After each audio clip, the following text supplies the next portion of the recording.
Ciao Keiko. Ciao Keiko. Dove sei lo Keiko? È morto.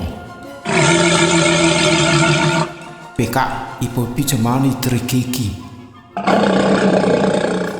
Assieme i bichechi.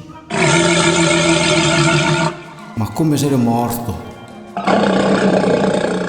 Raffreddore. Morto da raffreddore. No, sei che il gas sta arnutio. Guarda che ti viene a maccia. Dove? Lì sul collo. Perché non mi rispondi tu?